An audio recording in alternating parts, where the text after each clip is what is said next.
வீட்டில் இருக்கிற இடத்துல கண்டிப்பாக ஒரு பூச்செடியாவது வைக்கணும். அது இப்போ தான் புரியுது. பிகாஸ் டெய்லி ஒரு ரோஸ் பூத்துறது டக்குன்னு போகிறப்ப வெளியே எடுத்து வச்சுட்டு போயிடலாம். இனிமேல் இருக்கிற செடியை இன்னும் நல்லா மெயின்டைன் பண்ணிவிட்டு நிறைய செடியும் பூக்கணும் வைக்கணுன்றதான் என்னோடய ஆசை. ஸோ கண்டிப்பாக அடுத்தடுத்த அப்டேட்டில் உங்களுக்கு அதை பற்றின டீட்டெயில்ஸ் நான் ஷேர் பண்ணுறேன். அது மட்டும் இல்லை, நம்மளை நிறைய பேர் லிட்டில் பிரின்சஸாக இருந்துட்டு வந்திருப்போம். சாப்பிட்ட தட்டை கூட எடுத்து வச்சுருக்க மாட்டோம். நம்ம அம்மாவை அதிகாரம் பண்ணிகிட்டு இருந்திருப்போம். ஆனால் இப்போது நம்ம ஒரு அம்மாவாக ஆனதுக்கப்புறம் தான் தெரியும் இட்ஸ் நாட் ஈஸி அப்படின்ட்டு.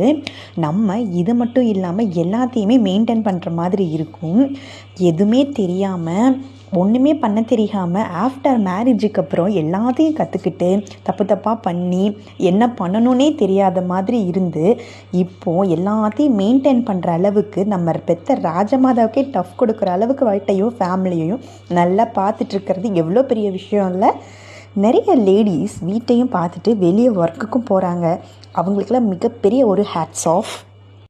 நான் எப்பயுமே வீட்டில் ஒர்க் பண்ணுறப்போ பார்த்திங்கன்னா சாங்ஸ் ஓடிக்கிட்டே இருக்கும். மைல்ட் சாங்ஸாக போட்டுட்டு என்னோடய ஒர்க்கை நானே மோட்டிவேட் பண்ணிப்பேன். அதிகமாக வேலை இருக்கிறப்போ சாங்ஸ் ப்ளே பண்ணிவிட்டு அழகாக ஒரு டீ போட்டு குடிச்சிட்டு என்னோடய ஒர்க்கை நான் கண்டினியூ பண்ணிகிட்ருப்பேன்.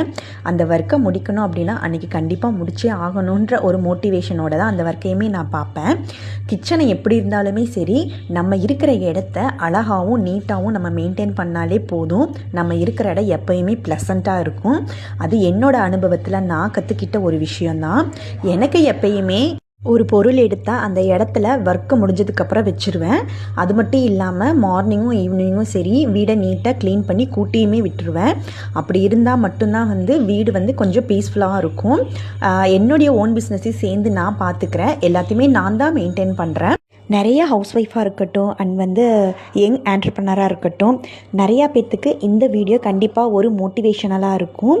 ஏன்னா நிறைய விஷயங்கள் எல்லோரும் தெரிஞ்சுட்டு வரதில்லை, ஒன் பை ஒன்னாக தான் நம்ம கற்றுக்கிட்டு வரோம்.